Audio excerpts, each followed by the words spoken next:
As you know, short form social media content reigns supreme. And if you're looking to grow your audience on social media, you got to hop on this wave. In this episode of the Social Media Locker Room, I'm going to give you 10, that's right, 10 expert tips that'll help you level up your short form content and ultimately blow up all of your social media channels. Now, I know what you're thinking. What qualifies me, right? What gives you the right to give me a tip about anything? So I get it and I got you. First off, I'll start with my academic background, right? So I went to school as an adult learner and didn't really know what path I was going to take in terms of my actual major. And then finally, I found communications and media. It was all of the stuff that I wanted to do. And the cool thing is that my coursework included classes like social media, wink, wink, podcasting, voila, and also digital storytelling, right? So for me, I know if I would have went the traditional route, like went to college right after high school and wasn't an adult learner, that some of the classes that kind of led me towards my path wouldn't have been available 10 years ago, right? So I think it's really cool that the education that I have actually aligns with my mission, passion, which is, helping folks with their social media. And also, it's worth noting that I am a certified, yes, I said certified social media specialist. Number two, my day job. My full time job is as a social media manager. I manage 14 accounts across all of our relevant social media platforms like your TikToks, your YouTubes, Instagrams, Twitters, Facebook, right down the line. And I also manage a really large Facebook group of over 40,000 members. And also at my job, we have multiple brands, including a business consulting firm, our CEO's personal brand that I manage, and an award winning streaming TV network. And we also just launched our first SaaS product. So that's going to be rolling out soon. So I have also a diverse, mix of different types of platforms that I manage. And also my own company, right? I own my company, Game Pick Sports LLC, which is a part of the Game Pick Sports Network, which is the social media locker room. All of this content that we're providing this month and moving forward is all associated with my business. And in my business, I also help, companies, specifically mission driven organizations here in the Atlanta area, with their social media solutions. So that's a big part of what I do on a day to day. And then last but not least, I'm a content creator myself. I have over 165,000 subscribers slash followers across all social media platforms. We're monetized on YouTube. We have over 130,000 followers on TikTok. So we are really, really here to make sure that all of the nuggets and information that are locked inside of this head are available to you.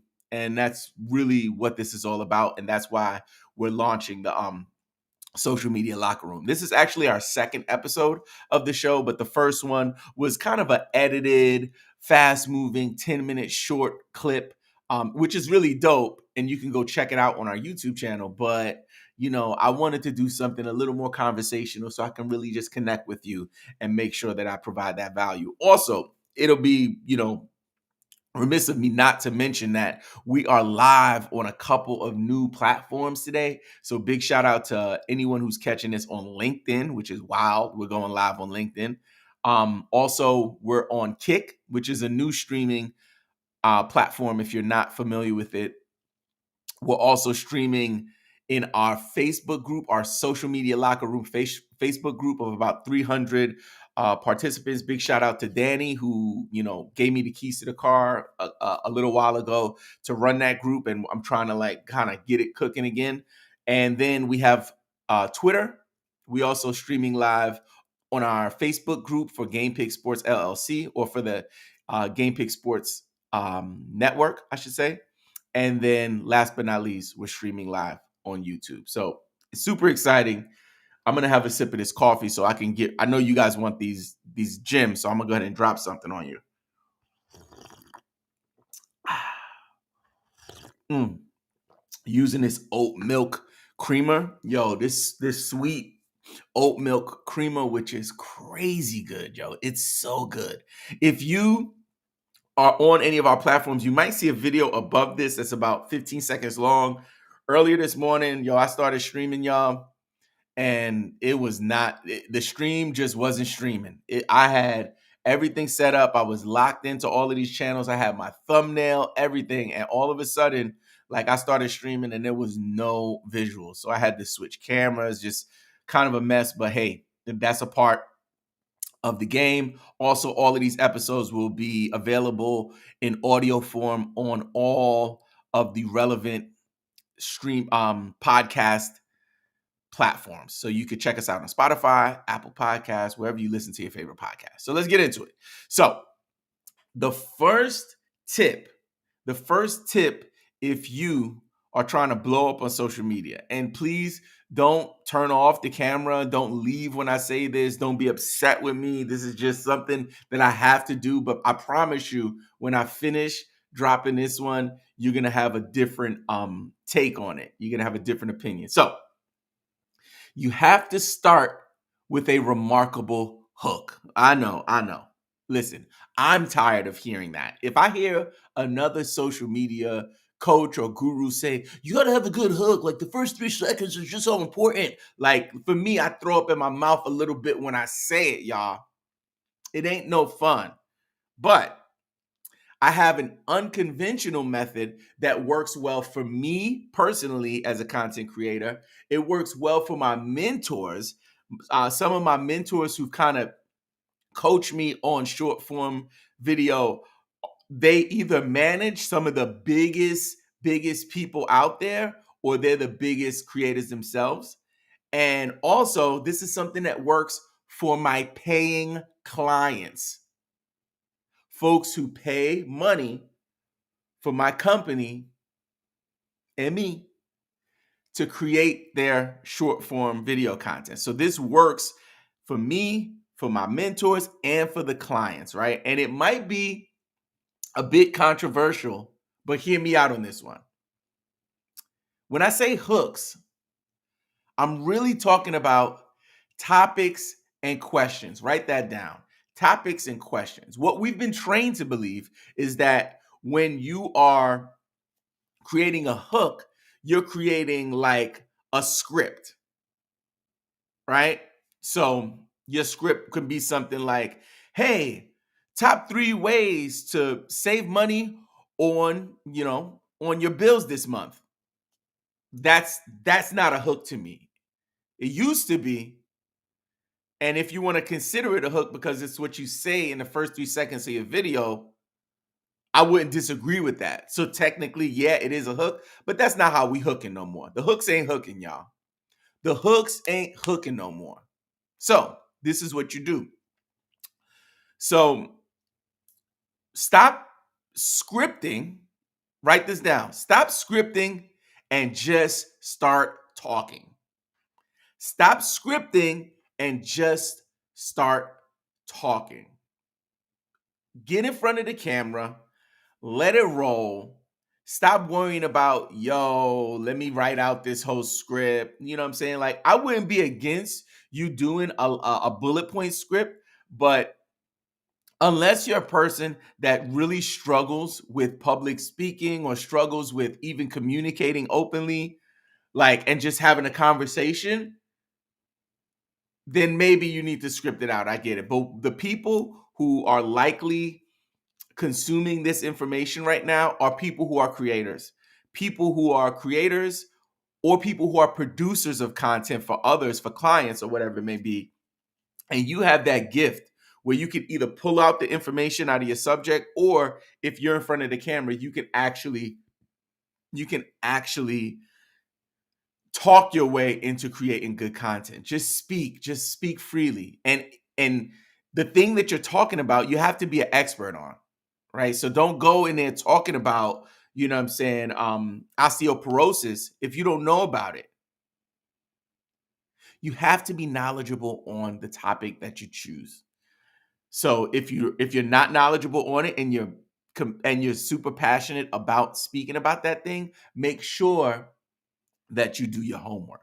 So those are my nuggets for number one, which is you have to start with a remarkable hook, but stop scripting and just start talking. And last thing is, I got a ninja tip on that. When you're editing your video, ninja tip alert, ninja tip. When you're editing your video, don't be afraid when you're cutting your videos not to just let it rock on a linear level. It doesn't need to be like, I started speaking at A, I ended at Z. Let me cut everything up in between. You can move pieces around. Some of the best hooks, do not, are not at the beginning of the video. They do not start the video. You might have said something towards the middle or even the end of the video that was the hook. It's okay when you're editing to bring that bad boy up to the front. Okay. If you guys need help with editing tips, let me know and I'll maybe even create a video around that. So that's number one. Number two, keep your videos concise and focused. You want to aim for bite-sized, easily digestible content that delivers a clear message or evokes an emotional response. Shorter videos tend to perform better in terms of viewer retention. And the big thing I would say back to editing is don't be afraid to trim the fat. Sometimes when you film something, let's say you film a 3 to 5 minute video, you film this video and you're like, oh my God, this video is so great. I love what I did. I have to share everything. I have to trim this 3-minute video down to 1 minute. How am I gonna do it? No, we gotta get off that time, y'all. It's okay to trim the fat. So you gotta that emotional connection to the content that you create in these little clips, you gotta be okay with trimming the fat, getting rid of as much of it as possible to make sure that you provide a concise and focused video. So that's tip number two. Trim the fat, keep your videos concise and focused. And one more thing I would say on that, when you are actually filming, make sure you're mindful. This is a ninja tip. Make sure you're super mindful of your tone, your tonality, how you're speaking. Oftentimes people do these videos and they like, you won't believe what happened to me when I walked down the street. I walked down the street and I actually saw this chicken and the chicken had a head. Like, no, man, no. We got to do better, y'all. It's really about peaks and valleys. When I'm talking to someone, I want to make sure that I go up and I go down. I take them here and I take them there. You want to make sure that you kind of put some kind of swag into it, some kind of almost performance into it. You know what I'm saying? And I know it might not be how you naturally speak, you know what I'm saying? But there are times when you're comfortable with your friends where they see every aspect of your being. And that's what you want to relay to your audience on social media. It's not fronting, it's not pretending. It's really you, but it's you being an intentional version of yourself when you show up on camera. All right. Number three, create a consistent brand aesthetic, establish a recognizable visual style for your video. So you can use consistent sets. Like for me, I typically film here in my home studio. Colors, whether that's the colors on your fonts, the type of emojis you use, your design elements, maybe even your editing style. Just try to create a memorable brand identity. And the consistency is going to really help you to build trust with your audience. But ninja tip, do not be afraid to pivot. I'll repeat that and you can write it down. Do not be afraid to pivot. What happens oftentimes, and I see it all the time, especially on Instagram, because listen, y'all, there's nothing wrong with it. It might be effective for some, but the feed aesthetic of like, yo, I need to have like all of my, my grid needs to look a certain way.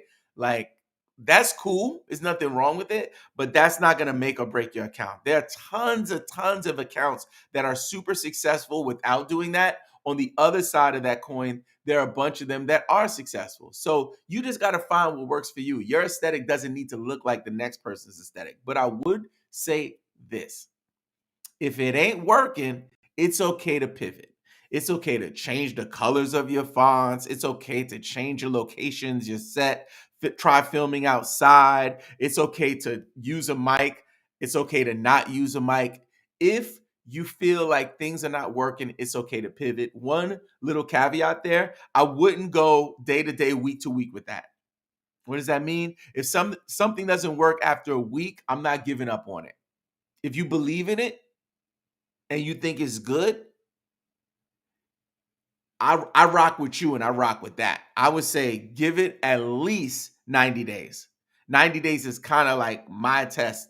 Like, you know what? If it didn't work after 90 days, chances are it might not be working and you need to pivot. And that's okay. You won't be penalized for doing that. You know what I'm saying? It's important that we're aware enough to pivot when necessary. All right. Number 4, harness the power of storytelling. So I mentioned to you guys that I one of my classes in college was digital storytelling, which blew my mind to it. But take it a step further, at my work in one of our events, we had like a master storyteller, one of the greatest storytellers in the country, come in and do like a half-day workshop with our clients. Me as a staff member, I had the luxury and privilege of like sitting in the room and getting the information too. So I cannot stress enough the importance of sharpening that sword and exercising that muscle of storytelling when it comes to your social media content. So it's important to craft narratives and convey messages that really play on the power of human emotions and can captivate your viewers, and also incorporate storytelling that involves conflict, right? So if you're doing, like for me, I create NBA content, any kind of drama that I can create, like, based on a story. Let's say there's a guy, Ja Morant.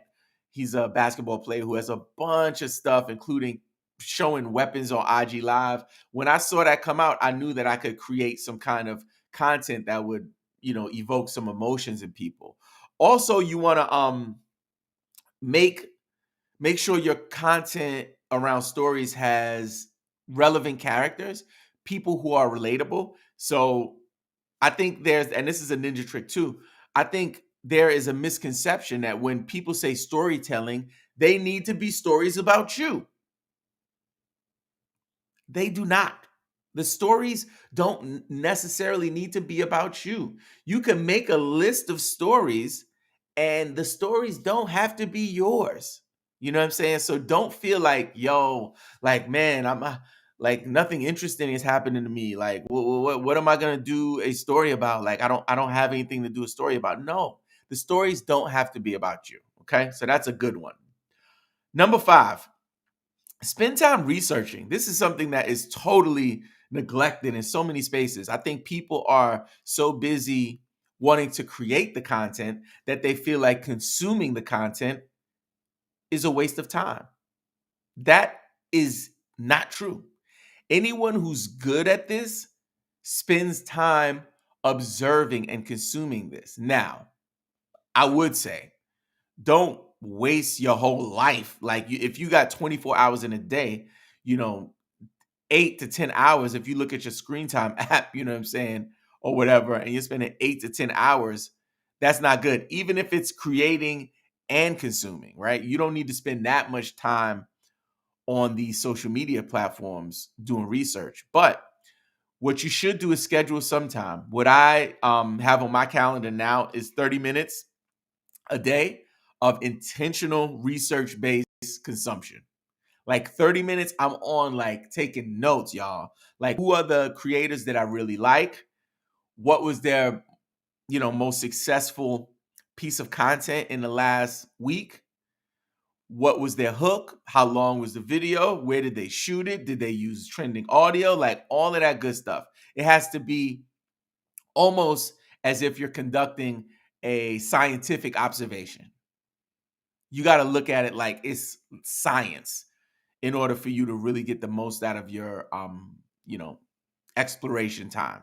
So make sure that you're spending time researching. Number 6, engage your audience. Foster a sense of community by actively responding to comments, messages, and any mentions that you might get. And you want to prompt conversations. Try your best. And this is something I'm super guilty of just because of my bandwidth. Oftentimes, when I respond to somebody, I'll be like, thanks for the comment, or fire emoji, you're awesome.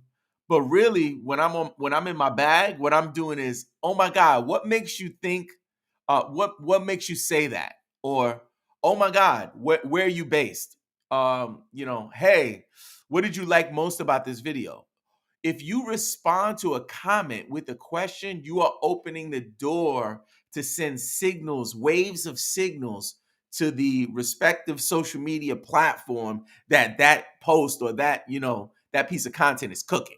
So try to respond to your comments with questions and keep the conversation going. So if they ask a question to you, you answer the question. And at the end of that comment, you also include another question. And another thing is use video replies. Like on TikTok, you can do video replies. Now on Instagram, you can do video replies. Like I believe on YouTube Shorts, you can even do video replies. I haven't done any yet, but like, yo, video replies are the wave. It's an easy way to create content. You could just bang out videos by just responding to people. And then the other thing is that you create a personal connection with the viewer. So it's like, it's one thing for me to be like, fire sign emoji, thanks. Then me showing up on camera like, oh, yo, I was going to drop a comment, fire sign emoji, but I wanted to do it in person. Thank you so much for your comment. Whoa. And if you take it a step further, thank you so much for your comment. And by the way, let me know what you think about this particular topic. People will be blown away, especially if it's somebody that really is interested in what you're doing. It creates like memorable connections. Number 7, collaborate with influencers and micro influencers. Partner up with them in your target market. And also you can co-create content or even feature them in your videos. Now I get it. It might be hard for you to connect with an influencer, right? But there are ways to do it. It's really about just ringing bells. And here's another ninja trick. You could collaborate with them without them even knowing. You could collaborate with Kylie Jenner, you know what I'm saying, without her even knowing. And I'll tell you how. So this is what you want to do. You want to make sure on TikTok specifically, for your favorite accounts, the people that you want to get their fans to look at you, you want to get the eyeballs of their audience. Go to their comment section of their videos. Go to their most recent video, the one that they just dropped. And when you go to their comment section, don't just drop regular comments. Drop video comments. You can drop video comments in their comment section.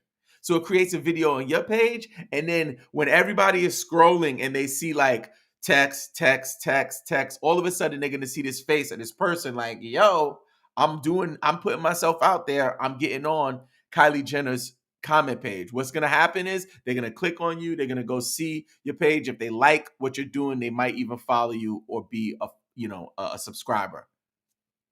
You don't need Kylie Jenner, the influencers to support you or connect with you. You can hijack their audience, yo. So go ahead and do that. That's a ninja trick. Another one is on Instagram is to use the GIFs. So now they have like the GIFs, however you pronounce it, that you can comment and reply with those little images.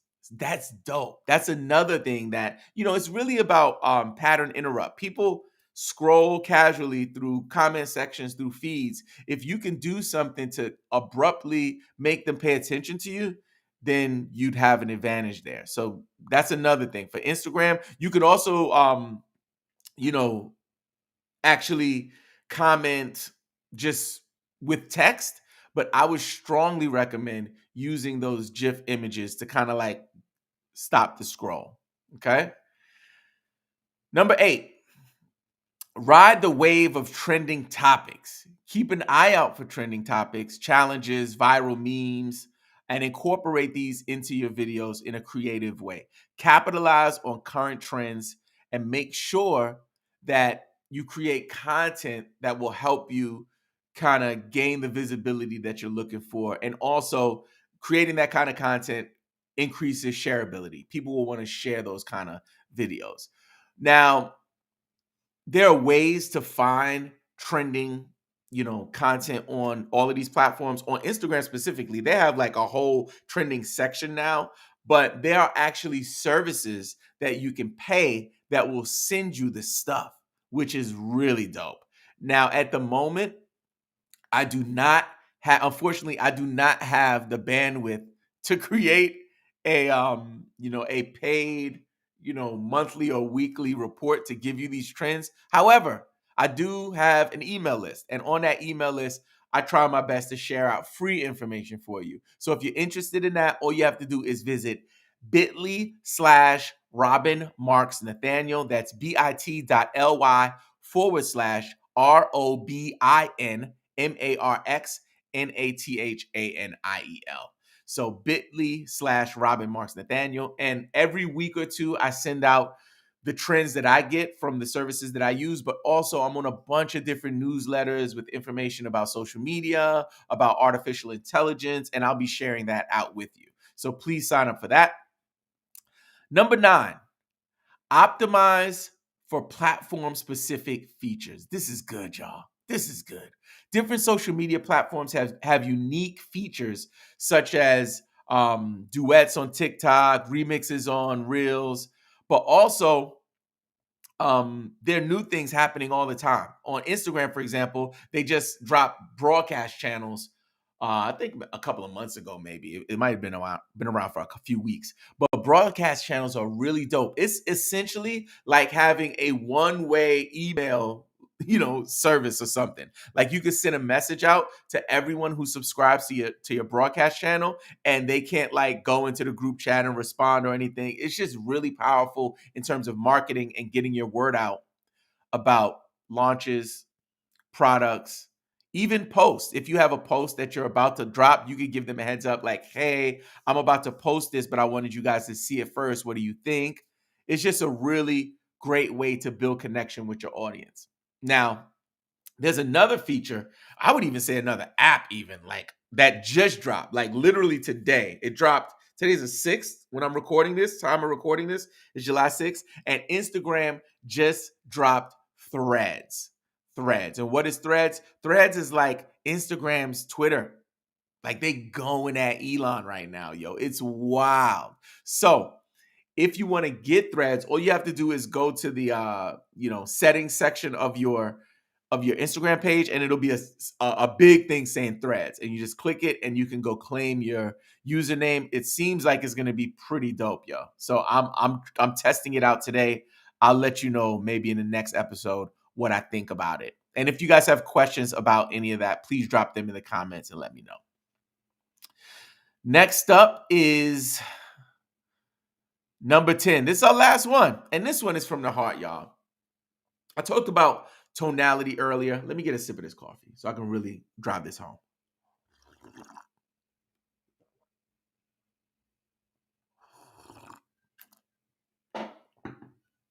So I talked about tonality, talked about storytelling, and this kind of ties into it. It really, really ties into it. You wanna spark emotion and inspire action. Emphasize the importance of, you know, of life, and the human aspect of life. You want to make sure you talk about memorable experiences, remarkable experiences, things that will resonate with people. Here's a good exercise for yourself. When you are doing your research on social media, let's say you booked your 30 minutes to do your social media exploration to go to the different platforms. When you stop on a video that really makes you feel happy, that makes you really feel sad, or really makes you laugh, save that video and go take a look at it later especially when you're creating your content. That's what you want to do in these videos, right? If it makes you reflect, it makes you think, it makes you question something like that, now you are clicking if you can do that. So you want to evoke emotions, laughter, inspiration, empathy, whatever it is. You know, when viewers feel strongly, they're more likely to share your content and take action if you're actually selling a product or, offering a service. So if you come across a video like that, study that video for inspiration. There you have it. My top 10 tips to blow up on social media. If you have questions, please drop them in the comment section on YouTube. That would be very helpful if you drop the comments on YouTube. We will reply to every single comment. I'm Robin Marks. Thank you so much for pulling up to the social media locker room. I'll see you next time. Peace.